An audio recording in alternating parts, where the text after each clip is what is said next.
While desktop CPU performance continues its inexorable advance with Ryzen and the weirdly named i9, the world of portable computing continues to try to adapt to this post-smartphone world where we all expect portability while still having enough power to get things done.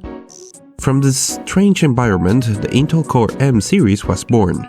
With the letter M substituting the usual I, Intel was aiming for the Core M series to fill a gap between the smartphone-like Intel Atom and the regular beefy i3s, i4s and i5s, delivering the performance expected of a fully fledged PC while still being limited to a TDP of 4.5 watts or lower, providing another option for passively cooled ultra-thin laptops. These were never designed for gaming. I don't think you will often see a gaming laptop with one of these, but if you wanted, what kind of heavier games could you play?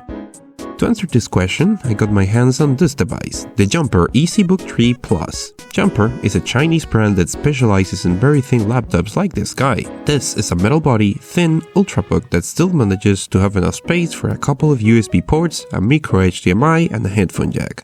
But more interesting is what is inside this computer. This is equipped with a dual-core hyper-threaded Intel Core M3 7Y30, an interesting CPU from the Core M Kaby Lake generation, right around the time when Intel realized the idea of a high-end Intel Core M might be confusing and dropped the i5s and i7 from the line. With a low TDP of 4.5 watts, it does not use active cooling, and so it is thinner than the Xiaomi Air laptop that has become my main device. And so, it comes with a rather new Intel HD Graphics 615 and 8GB of RAM. So, being an Intel HD and a low-end CPU, I started with CSGO with the lowest settings and a low resolution. And oh, the results were better than I expected, which forced me to reconsider the types of games I plan to make work here. So, let's try something more intense. Something that caught my eye is that the Intel HD GPU is recent enough that Intel has actually released a driver that makes it compatible with Vulkan, which is why I wanted to give Doom a try. There has been a lot of discussion regarding the performance of this game due to the upcoming Switch port, so I've been looking into the possibility of playing this game on an Intel HD laptop, and this seemed like the perfect opportunity. So of course, thanks to the magic of Vulkan, the game already maintains something between 30 and 40 FPS, even while in combat. This is amazing, considering that I have still not applied the extra tweak for my Doom on Intel HD video that removes some of the game's shadows. With that boost, it did slightly better. All things considered, this game is fairly playable on this setup. I wanted to change gears and wanted to return to an online game for the next test. Overwatch using the same resolution either on windowed or full screen using the tweaks and recommendations from these two videos. Overwatch was a really interesting case study due to the fact that it started to show the performance and thermal limits of the CPU, bottlenecking the game quite severely, which was causing occasional stutter. This is a good opportunity to remind you of the importance of an FPS cap in order to mitigate part of the CPU bottleneck stuttering. This also exemplifies another thing that I wanted to point out of the Core M series CPU. Even with a TDP as low as 4.5 watts, it can still heat up quite heavily when you are using passive cooling in the system.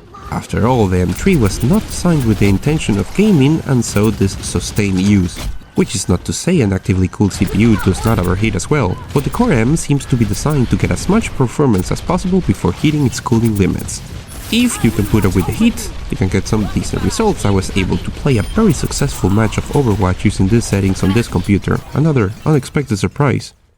Finally, I decided to give a go to the game that is taking away all my personal Overwatch time, the recent free-to-play PUBG clone competitor Fortnite Battle Royale using the settings from my somewhat recent video.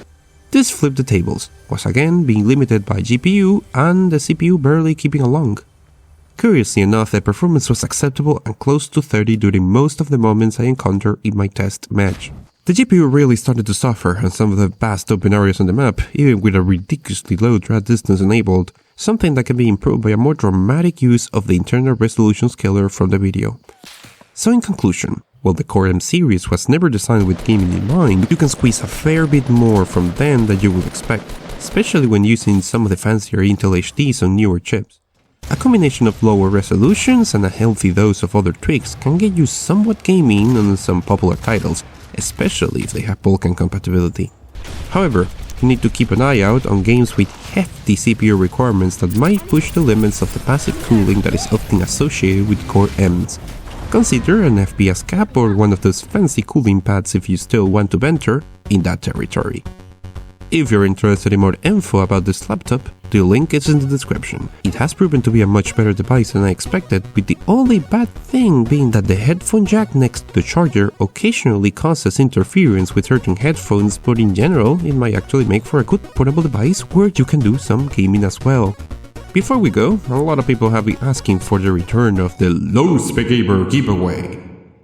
So I decided to partner with Outfox, which has been a kind sponsor and supporter of the channel recently, to give away a Razer Black Widow Chroma keyboard, one of those fancy keyboards that light up like a Christmas tree.